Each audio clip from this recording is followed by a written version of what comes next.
하나님의 말씀은 마태복음 9장입니다. 마태복음 9장 35절에서 38절까지 공독하겠습니다. 예수께서 모든 도시와 마을에 두루 다니사 그들의 회당에서 가르치시며 천국 복음을 전파하시며 모든 병과 모든 약한 것을 고치시니라. 무리를 보시고 불쌍히 여기시니 이는 그들이 목자 없는 양과 같이 고생하며 기진함이라. 이에 제자들에게 이르시되 추수할 것은 많되 일꾼이 적으니 그러므로 추수하는 주인에게 청하여 추수할 일꾼들을 보내주소서 하라 하시니라. 아멘. 이 시간에 마태복음 9장 35절에서 38절 본문으로 추수할 일꾼을 보내주소서라는 제목으로 주님의 말씀을 증언하겠습니다. 어떤 지인께서 가끔 목회에 도움이 될 만한 글들을 저에게 보내주시곤 하시는데 은혜의 힘이라고 하는 예화가 있어 먼저 소개해 볼까 합니다. 어느 가난한 목사님이 학교에서 가까운 곳에 지하실에 월세를 내고 교회를 개척하셨습니다. 그런데 언제부터인가 지하실 예배당 입구 계단에 아침 저녁으로 침이 하얗게 깔려 있고 담배꽁초가 수북히 쌓이기 시작했습니다. 목사님이 이상하다 싶어 몰래 숨어서 지켜보게 되는데 이웃에 있는 여자 중고등학교 학생들이 어린 담배꾼들이 와서 등교 전에 혹은 점심때, 학교 때 잠깐씩 들려가지고 때려와가지고 담배 피고 가는 것을 알게 됩니다. 목사님은 화가 나고 학교까지 가서 어떻게 조치를 해야 되나 생각도 했지만 학생들을 위해서 하나님의 뜻을 찾기로 하고 기도를 시작했습니다. 기도하다가 궁리하다가 생각한 것이 아무 말도 없이 이 학생들이 한 것을 깨끗이 치우기 시작했어요. 그런데 이 침을 뱉어놓은 것은 치우기가 참 어려웠다고 합니다. 담배를 잘 필지 모르니까 침이 많았겠죠. 많이 가래를 뱉어놓고 하니까. 화가 났지만 또 목사님은 이 아이들을 지금 개척해가지고 교회 오는 사람도 하나도 없는데 이 아이들 하나님이 보내셨구나라고 생각하기 시작합니다. 그리고는 사모님에게 귤 한 상자를 사오라고 한 것이죠. 목사님은 예쁜 귤을 접시에 담아놓고 옆에다가는 재떨이 대용할 것을 갖다 놓고 그리고 침을 뱉지 않도록 두루마리 휴지를 옆에 갖다 두게 되고 쓰레기통도 갖다 놨답니다. 그리고 글을 하나 써놓기를 여러분 환영합니다. 편히 쉬었다 가십시오. 이 귤도 먹고 남으면 친구들도 나눠주세요. 감사합니다. 어디 교회 목사 누구. 목사님은 하루 그렇게 하고 또 어지러져 있는데 그만두고 싶었지만 그만두지 않고 사모님에게 또 부탁해서 과자랑 뭐 여러 가지 사오라고 부탁을 한 거죠. 사모님은 개척교회 돈도 하나도 없는데 무엇에 쓰려고 그러냐고 막 화를 내고 안 한다고 하지만 목사님이 아무것도 묻지 말고 내가 먹으려고 그런다 그러면서 또 사오라고 부탁을 한 거예요. 하도 부탁을 하니까 사모님 어쩔 수 없이 또 과자랑 사탕이랑 뭐 이런 걸 또 사다 와서 목사님이 또 그것을 진열해 놓고 이제는 또 다른 글씨를 써놓기 시작했습니다. 공부하느라고 고생이 많지 시험 잘 보세요. 고생 끝에 낙입니다. 오늘은 너무나 춥죠. 교회 문을 열어놨으니까 혹시 컵라면 같은 거 가스레인지에다 불 데워가지고 먹어도 된다고. 그것이 진행되다가 부활절이 오잖아요. 계란도 갖다 놓고 또 연말에는 카드 선물까지 했다 그래요. 그러면서 목사님은 한 번도 담배는 끊어야 합니다. 침은 뱉지 마십시오. 혹은 교회 나오십시오. 라는 말은 한마디도 하지 않았답니다. 대신 짧은 메시지만 적어놨다 그래요. 기말 시험 좋은 성적 내기를 바랍니다. 또 열심히 수고하면 좋은 결과가 있을 겁니다. 그렇게 한 1년이 다 갔는데 쓸 때 이 여학생들도 반응을 보이기 시작했다 그래요. 목사님이 치우는 것보다 더 깨끗하게 청소해놓고 가고 또 목사님 감사합니다. 또 목사님 짱 열심히 공부할게요. 이렇게 써놓고 가기 시작하더래요. 결국 학생들하고 목사님은 만나지는 못했지만 친해지기 시작했습니다. 그런데 놀라운 일이 벌어졌다고 그래요. 이 아이들이 졸업하면서 큰 헌금을 하고 갔다는 거예요. 그게 무슨 헌금인가 이렇게 저는 생각해 봤는데 이 아이들이 너무 고마워가지고 8명인가 아이들이 힘을 모아가지고 야 우리가 이 교회를 위해서 뭘 해야 되지 않냐 해가지고 모았는데 돈 얼마 안 되니까 이거 어떻게 할 수도 없다. 이거 복권을 사자 그래가지고 8명이 동시에 복권을 사서 얼마 될지 모르지만 하나님 앞에 다 바칩니다 하고 바쳤다는 거예요.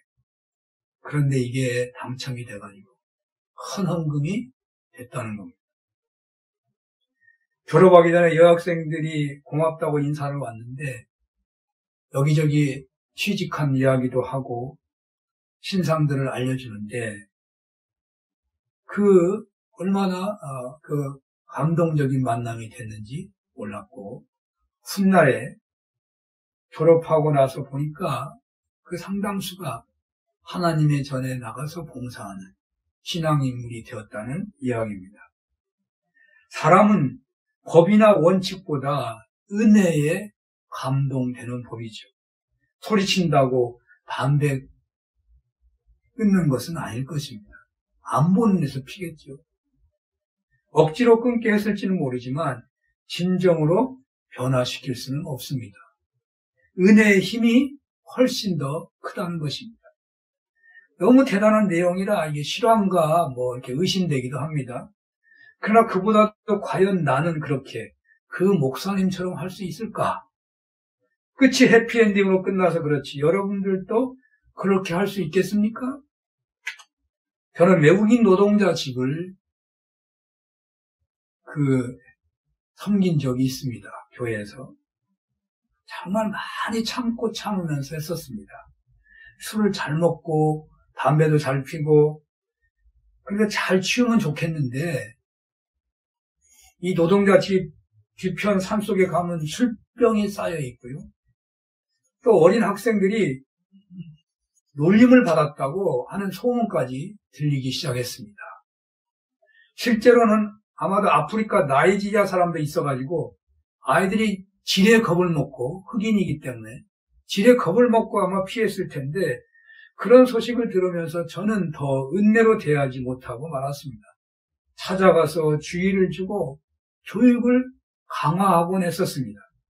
결국 한 3년 정도 하다가 그 사람들은 다른 곳으로 이전해야 했고 이사한 후에 그 외국인 노동자 집은 아마 1년인가 2년인가 버티다가 해산되고 말았습니다. 외국인 노동자들의 권익이 향상되어 가면서 교회 선교의 필요성이 적어진 면이 있었지만 돌이켜보면 은혜로 대하지 못한 것을 반성하지 않을 수 없습니다. 오늘 본문에서 예수님께서는 특별한 기도 제목을 말씀하십니다. 아마도 이러한 기도의 권면은 부활하셔서 제자들에게 나타나사 예루살렘을 떠나지 말고 내게 들은 바 아버지께서 약속하신 성령을 받을 때까지 기도하라고 말씀하신 것, 겟세마나 기도에서 시험에 들지 않게 깨어 기도하라는 말씀 정도가 떠오릅니다만 구체적이고 직접적인 기도 제목을 주시고서 기도하라는 내용은 아마 여기가 유일하지 않을지 모르겠습니다. 물론 제자들에게 이렇게 기도하라 하는 주기도문의 기도가 있고 땅끝까지 이르되 증인되라 십자가를 지고 나를 따르라는 명령들이 있지만 특별한 기도 제목을 정하고 기도하라고 명령하시듯이 하신 것은 아마도 오늘 본문이 첫 번째 유일하지 않는가 해집니다. 우리 37절, 38절을 한번 다시 보았으면 좋겠습니다. 시작. 이에 제자들에게 이르시되 추수할 것은 많되 일꾼이 적으니 그러므로 추수하는 주인에게 청하여 추수할 일꾼들을 보내주소서 하라 하시니라. 아멘. 본문의 내용은 아주 명확하죠. 예수님께서 제자들에게 말씀하시기를 추수할 것은 많은데 일꾼이 적으니 추수하는 주인에게 청하여 추수할 일꾼을 보내주소서라고 하라. 그렇게 기도하라. 라고 말씀하고 있는 것이죠. 어린 시절에 추수할 때는 보통 바쁜 때가 아니었습니다. 모든 노동을 사람이 다 할 때였으니까 추수 때에는 정신없이 바빠 의무교육이었던 초등학교 고학년들조차 학교 가지 않았습니다. 그래도 학교에서 뭐라고 하지 않더라고요. 일손이 있다면 다 동원되었습니다. 오늘 본문의 예수님의 시절에도 똑같았을 것입니다. 추수할 일꾼이 언제나 부족한데 바로 그 현실을 경험하고 사는 제자들에게 추수할 일꾼을 보내주소서라고 하나님께 기도하라고 하신 거죠. 그런데 오늘 본문에서 말씀하신 추수꾼은 농사하는 추수꾼은 아니죠.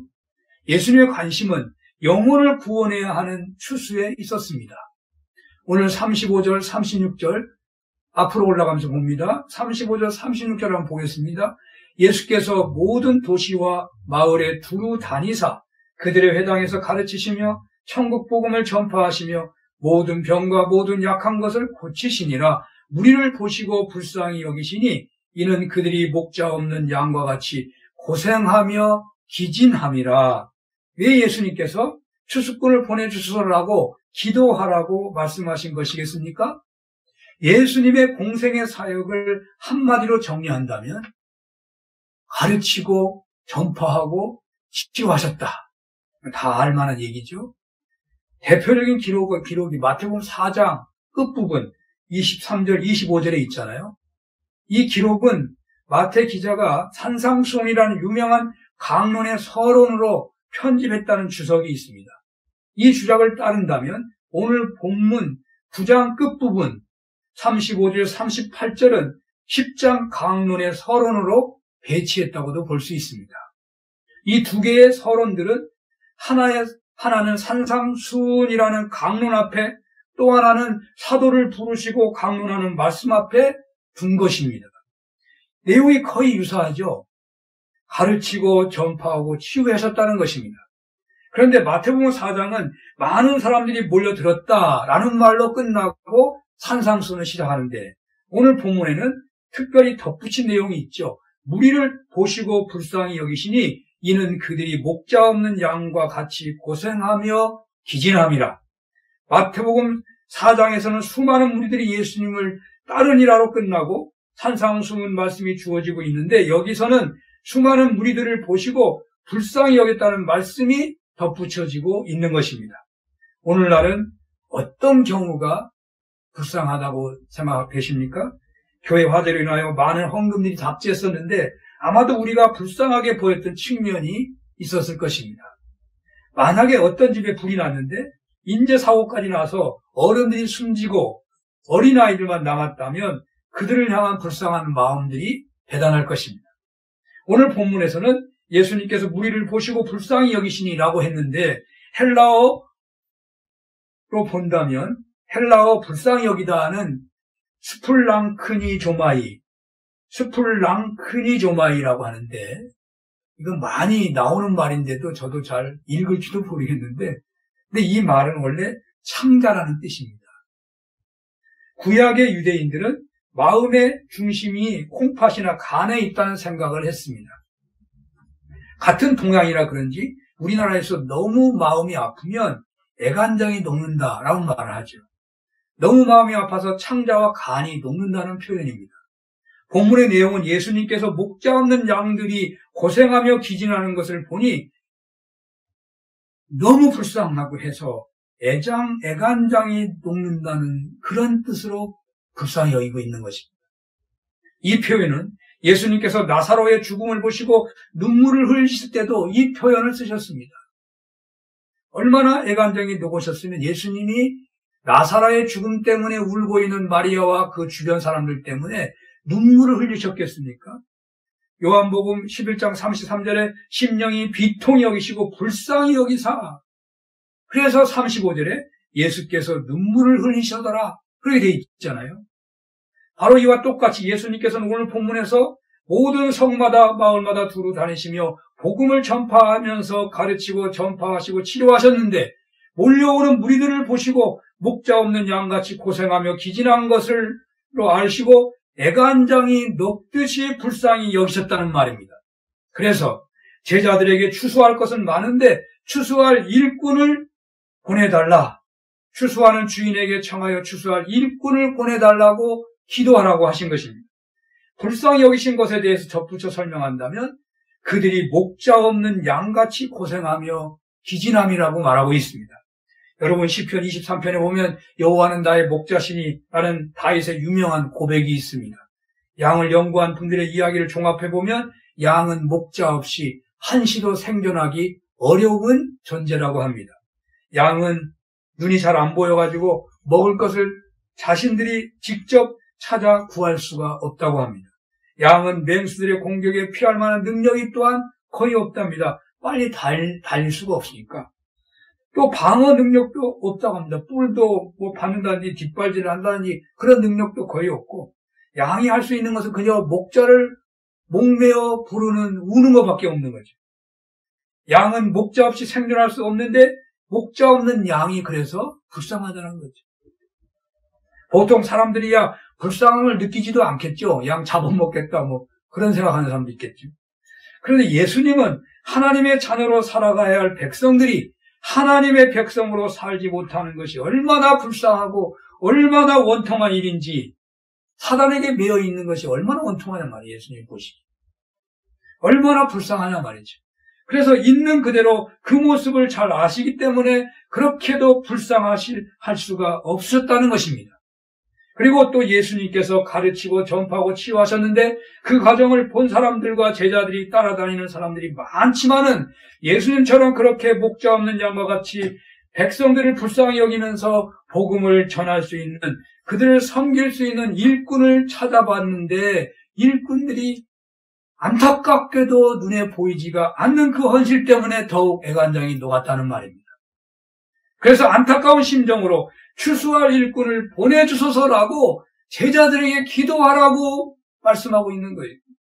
그렇습니다. 앞에서 한 예화로 말씀드렸지만 과연 담배 피는 여학생들을 은혜로 변화시킬 신앙 일꾼이 얼마나 있을까요? 오늘날 젊은이들을 믿음의 사람으로 세우기까지 섬길 수 있는 신앙 인물이 과연 얼마나 있을까요? 교회에서 직분을 받아 사역은 할 수 있습니다. 목회자는 신학을 하고 노예 절차, 교회 성도인들 청빙 절차를 끝나면 목회자가 될 수 있습니다. 그러나 예수님이 찾으시는 추수하는 일꾼으로 보기는 볼 수 없는, 목사만 되면 추수하는 일꾼이라 할 수 없는 거예요. 가르치고 전파하고 치료할지는 모르지만 예수님이 찾는 이런 일꾼이라고 볼 수는 별개예요, 별개. 예수님이 찾으시는 일꾼은 어떤 가치관과 믿음을 가진 신앙인이겠습니까? 예수님이 보내달라고 기도하라는 일꾼은 오늘날 어떤 신앙으로 무장한 인물을 말하는 것이겠습니까? 가르치고 전파하고 치유하신 것을 그대로 따라하면 되는 것이겠습니까? 형식적으로 따라하라는 것은 아닐 것입니다. 앞에 강론에서는 산상수훈의 말씀을 하셨습니다. 심령이 가난해야 하고 애통해야 하고 온유해야 되고 의에 줄이고 목말라야 하고 긍휼히 여겨야 하고 마음이 청결해야 되고 화평해야 하고 의를 위하여 박해를 받아도 기뻐해야 한다. 너희는 세상의 소음이고 빛이다. 원수까지도 사랑하라. 이런 것들을 다 숙지하고 그렇게 무장한 제자를 말하는 것일까요? 물론 그런 의미도 있겠지만 너무 복잡합니다. 그렇다면 예수님을 찾으시는 추수할 일꾼은 어떤 제자를 말하는 것이겠습니까? 이것은 앞에 구절 속에서 찾을 수 있는 내용은 아닌 것 같습니다. 가르치고 전파하고 치유하시는 예수님의 태도에 우리는 주목해야 할 것입니다. 요한복음에서는 예수님의 공생의 모습을 요한복음 1장 14절에 이렇게 증언합니다. 말씀이 육신이 되어 우리 가운데 거하심에 우리가 그의 영광을 보니 아버지의 독생자의 영광이요 은혜와 진리가 충만하더라. 또 산상수훈의 가르침을 들었던 사람들이 이렇게 표현하죠. 마태복음 7장 29절 이하에 보면 그 가르치는 것이 권위 있는 자와 같고 서기관들과 같지 아니함이더라. 그래서 너무너무 놀랐다. 서기관과 다르다. 율법학자와 다르다. 그렇습니다. 유대인들은 세리나 마태나 삭개오를 매국노로 정죄하고 큰 죄악을 범한 죄인으로 정죄하고 그리고 그 죄에서 나오라고 말을 하겠죠. 사람 취급도 안 하는 거죠. 그러나 예수님은 이들과도 같은 밥상에 앉기도 하셨고 뽕나무에 올라가기까지 사모하는 삭개오에게 내가 오늘 네 집에 거하겠다고 말씀하셨습니다. 예수님은 정죄하지 않으십니다. 은혜로 대하십니다. 삭개오에게 회개하라는 말도 사실 하신 것으로 보이지 않습니다. 그랬는데 삭개오가 회개하면서 재산의 절반을 가난한 사람에게 나누어주고 토색한 것이 있으면 4배나 갚겠다고 말합니다. 예수님께서 오늘 이 집에 구원이 임했고 이 사람도 아브라함의 자손이라고 선언하십니다. 유대인들, 서기관들, 바리새인들이 세리를 향해 언제나 판단하고 정죄하면서 아무리 세 사람이더라고 세리에게 말을 한다고 하더라도 아마 세리들은 그 말할 때 피해 다니기만 했지 회개하고 세 사람이 될 세리는 한 사람도 없을 것입니다. 요한복음 8장 보면 가늠하다가 현장에서 붙잡힌 여자가 율법학자와 바리새파 사람들에게 끌려가지고 예수님 앞에 나오게 되는 얘기가 있습니다. 율법학자와 바리새인들은 율법에는 이 여자를 돌로 쳐 죽이라고 하는데 선생님이신 당신은 뭐라고 하겠습니까? 뭐라고 하겠습니까? 은혜와 진리로만 대하신다는 예수님은 어떻게 할 수 있겠습니까? 예수님께서는 땅에 손가락으로 무엇인가를 쓰시다가 다그쳐 묻는 그들에게 너희 가운데서 죄가 없는 사람이 먼저 이 여자에게 돌을 던져라 라고 하셨습니다. 그리고 예수님은 또 땅에 무엇을 쓰셨어요? 그러자 사람들이 나이 먹은 사람부터 하나하나 떠나왔다고 했죠. 마침내 예수님만 남았습니다.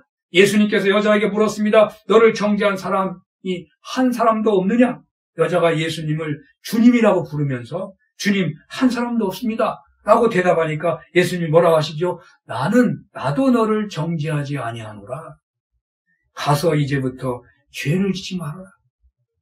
그렇습니다. 율법학자들, 바리새파 사람들, 서기관들은 율법으로 판단하고 정죄합니다.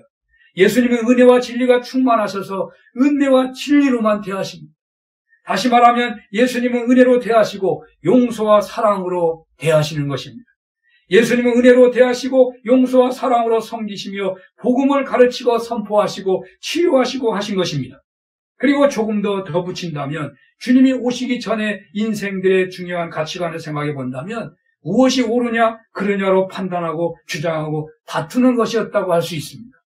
누가 더 옳으냐 누가 더 강하냐 언제나 사람들은 선악의 기준 싸움으로 먹고 살고 이기고 지고 그렇게 살았고 그렇게 살고 있고 앞으로도 그렇게 살아갈 것입니다. 주님을 모시지 않는다면 주님을 따르지 않는다면 누가 키가 크냐 누가 더 높으냐 누가 더 오르냐 역시 선악의 논리의 연장일 뿐입니다.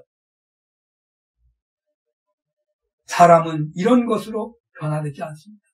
이런 방법으로 참된 복음이 전해질 수 없습니다. 진리의 복음은 용서와 사랑의 관계 속에서 전해질 수 있습니다.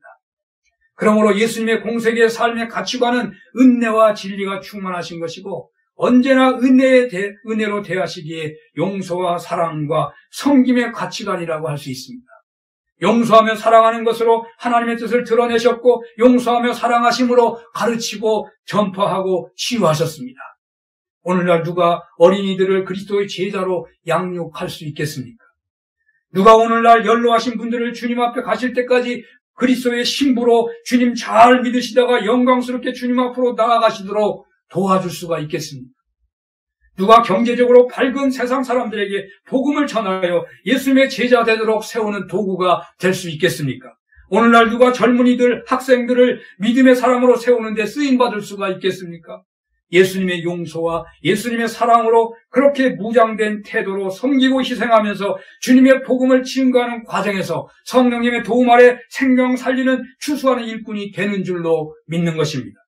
주님께서는 사는교회에 말씀하십니다. 이 지역사회에 목자 없는 양 같은 불쌍한 영혼들을 보시고 추수할 것이 참으로 많은데 일꾼이 없다며 하나님께 추수할 일꾼을 보내달라고 기도하라는 것입니다.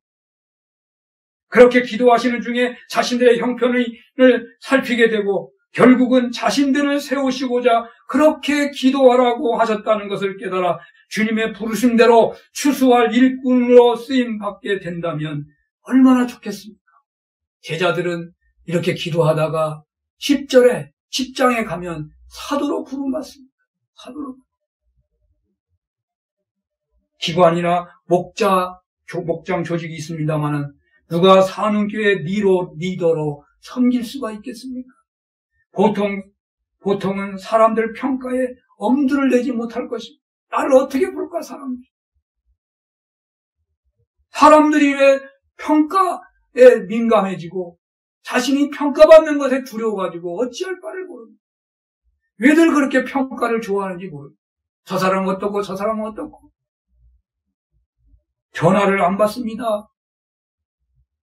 협력이 없습니다. 인사도 안 할 정도입니다. 회비도 안 냅니다. 이런 현실에서 누가 잘하는지 누가 못하는지 따지는 것만 있지 않습니까? 이런 모임에는요, 판단만 있지 하나님의 은혜는 임할 수 없습니다.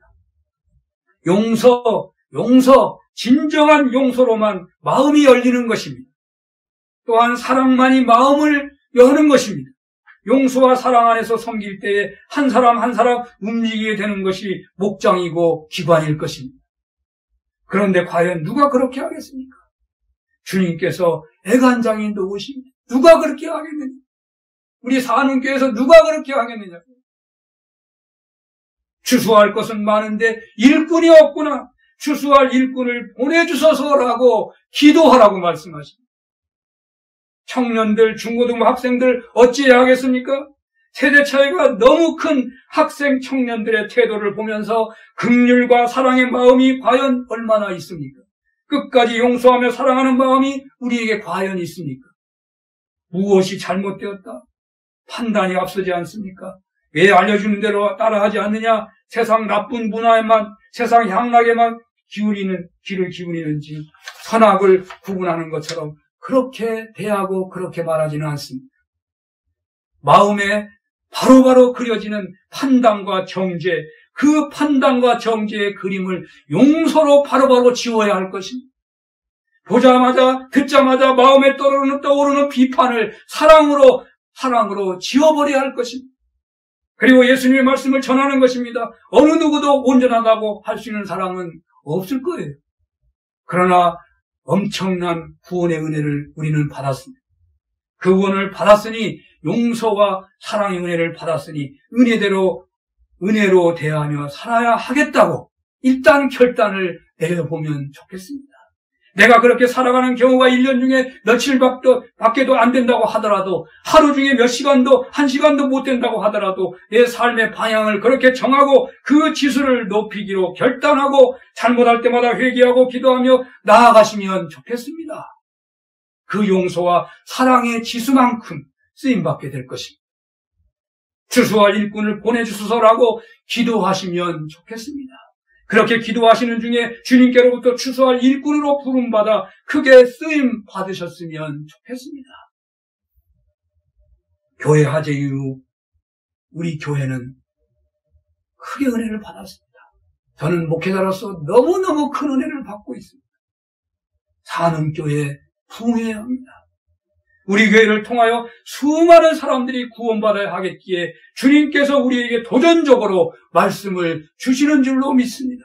두려워하지 마시고 이에 제자들에게 전해진 말씀이, 여기 제자에게 전해진 말씀이 바로 우리 자신에게 주시는 말씀이 되었으면 너무너무 좋겠습니다.